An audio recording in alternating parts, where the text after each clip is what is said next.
Hello viewers, you're welcome to Gist Villa. On Saturday, 4 more states held local government elections: Jigawa, Benue, Akwa Ibom, and Rivers State.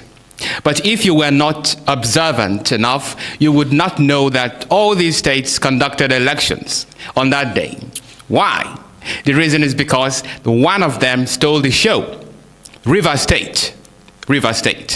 In the build-up of the election, there was significant anxiety as to whether the elections would be held or not. Yes, everyone was anxious to see the election. You know, there was this functionalism within the major political parties, the People's Democratic Party and the All Progressive Congress, APC. A faction boycotting the elections while the other participating. Now, we saw that the conflicting orders from 2 courts of coordinate jurisdiction.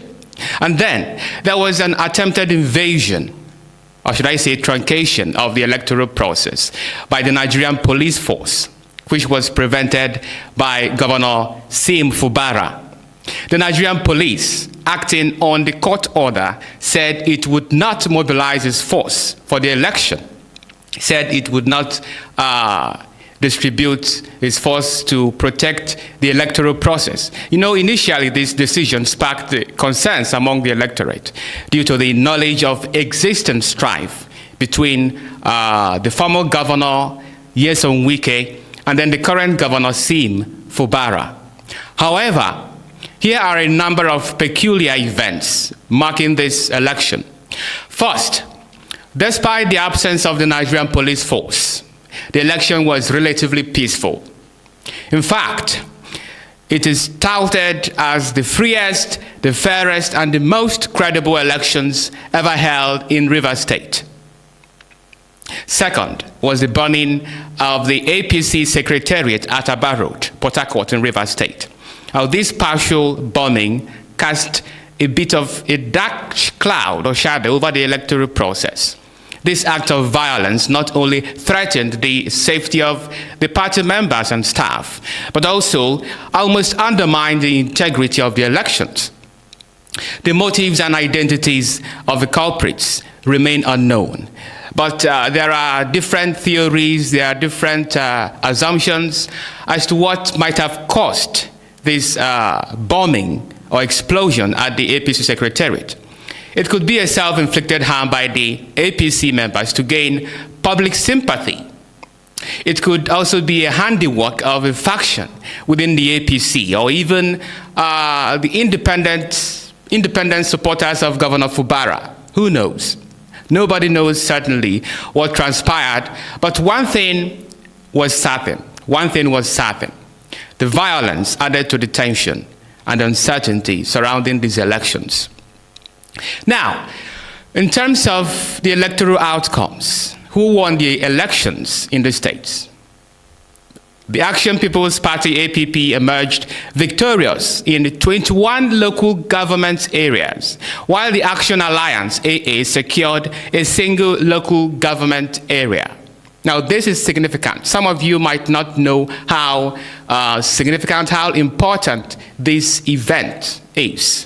Some political commentators have been arguing that Nigeria is verging on a one-party state, while other analysts are saying that Nigeria is a two-party state comprising the People's Democratic Party and the All Progressive Congress.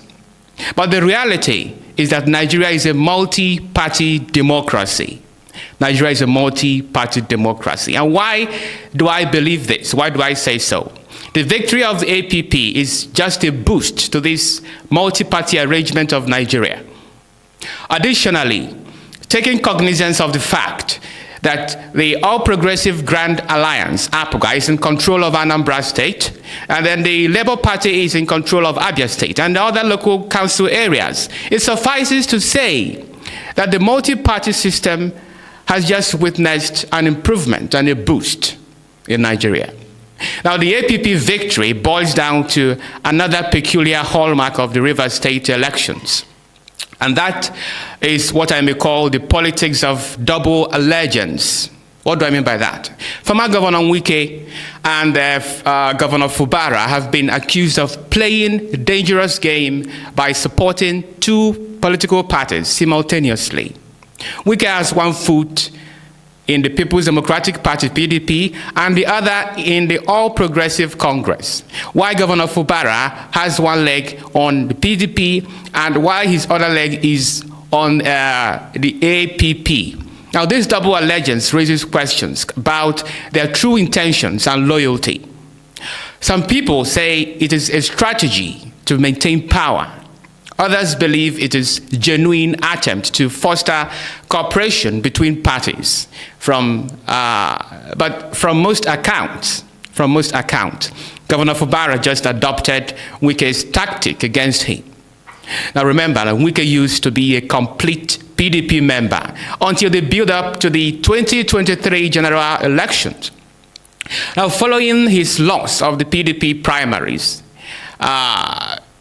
to Alhaji Atiku Abubakar, Wike cleverly aligned with the President Bola Ahmed Tinubu of APC, while still claiming to be a member of the PDP. And after the APC victory, Wike secured political favor from the president. He was made the Minister of the Federal Capital Territory, Abuja. So in the context of Rivers State elections, when Governor Fubara's relationship with Wike fractured, disintegrated, the governor sought a way to inflict harm on Wike. Now to him, the best way to do this, the best way to dislodge Wike's influence in Rivers State was to align with a weaker party, another party. Lo and behold, Governor Fubara then extended his good offices to the candidates of the Action People's Party, APP. And what happened? They won, the party won 22 out of the 23 local government area in Rivers State. Now, what we have seen so far is a gamble, which is a fundamental mark of politics anywhere in the world. Having said this, what is now clear is that Governor Fubara will fully join APP and with APC. I mean, will he join fully APP? Time will tell. Now also bear in mind that this APP victory combined with Wike's shenanigans may potentially impact on the gubernatorial context in Rivers State. Now the implications are far-reaching, but only time will tell whether Wike will join APC and Governor Fubara join APP fully.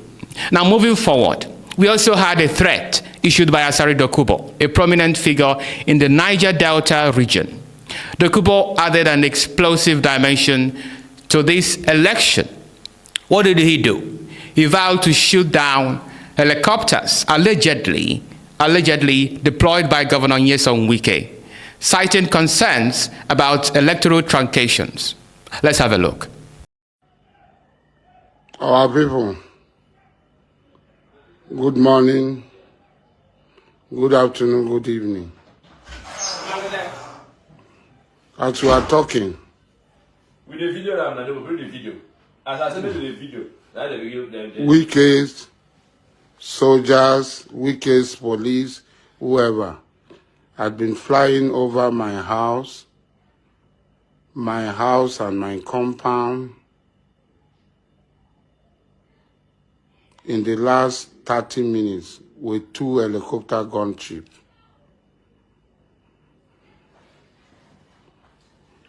I have the capacity to contain them. Nigeria cannot surrender to Wike. Rivers people will not surrender to Wike.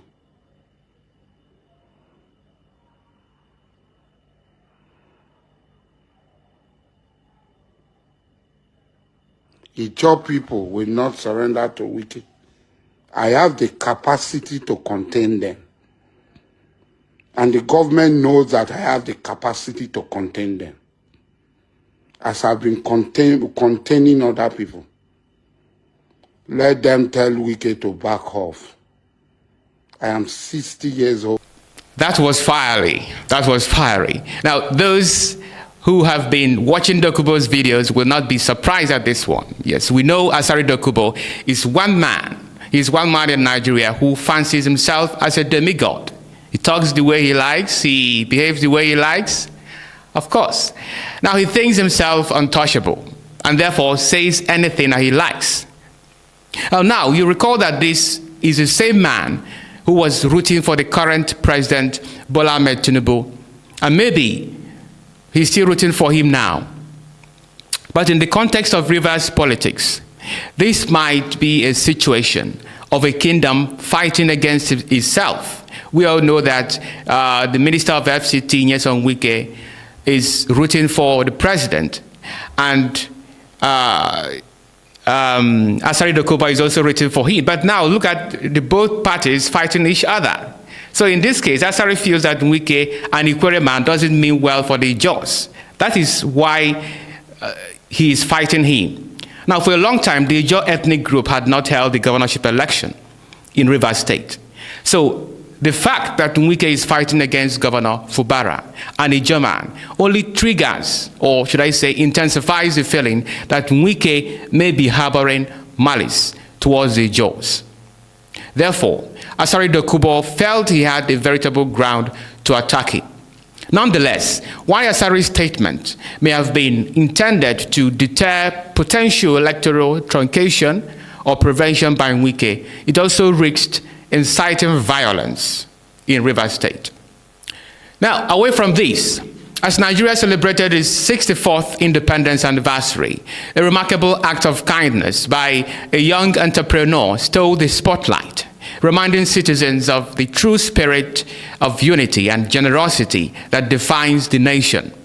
In a surprising action, the unnamed lady gave out petrol free of charge to transporters, keke drivers, and the likes on October 1st. Now this illuminates the streets with her philanthropic gesture. This selfless act, estimated to have cost about 5 million naira, was a unique way of giving back to society, demonstrating that even the smallest actions can make significant impact. The fuel attendants, often overlooked and underappreciated, were also recipients of her kindness. Each of them reportedly received 50,000 naira. Let's have a watch. You're welcome. How much? 1.5. How much? Hello. How much? 1.5. 1.5. Yes, it's counting, don't worry. No, don't worry, it's free. I pay your tank for you. Ah, Wait, you didn't cover your tank. Who is the next person?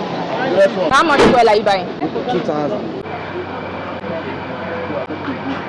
The fuel is free. What did you on for Instagram? Jane. 3,000. To press this handle, it's not easy at all.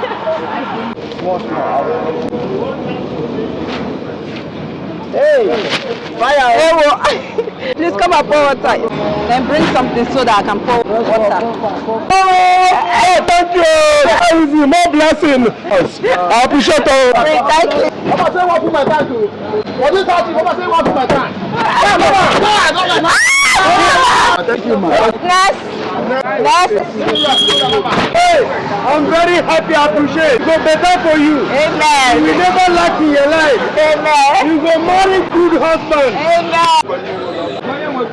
Oh yeah, come back, your car. You're welcome. You know the gallon. Thank you very much. God bless you.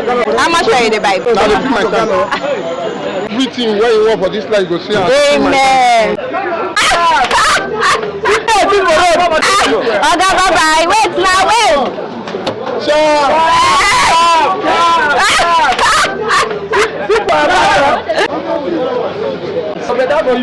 Better for you. Amen. Okay. Amen. This man I came there for my tank because it's this year. I never buy good tank. You want to? God will bless you. God will bless you. Amen. They look for this life. You will get them. Amen. Yeah, go. Next. I don't. You see this beautiful lady that is here? It's very poor. Can we just have only 5 gallons? Hold on, people are going down. Hold on. Hold on, Jerry. Hold on. No. Don't use keke.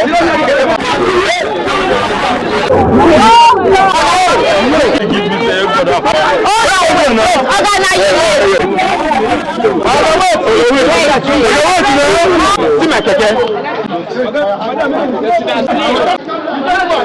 Now, so now they do for you. Yes, it's already jump packed now. Jump pack and we'll be here for long. We will go and come back. You said go not that long. So really keke, please. This is why I left the first time. You people are joking me. Not that long. Let me ask this. We don't sell for plenty bus before you come. I don't sell for gallon. They press me because of the gallon people. Make I bring you bodyguard come. Hold the guy. No, I know they laugh. Look me. I be your bodyguard. Hold on. Hold on. Make I bring you Put them so that another person. I don't come with keke, I don't come with motor. But if they stress you, make a big person who guide you. When we finish, you start to a company so you go see them. Amen. When people they don't stay down now, they don't carry you up. Amen.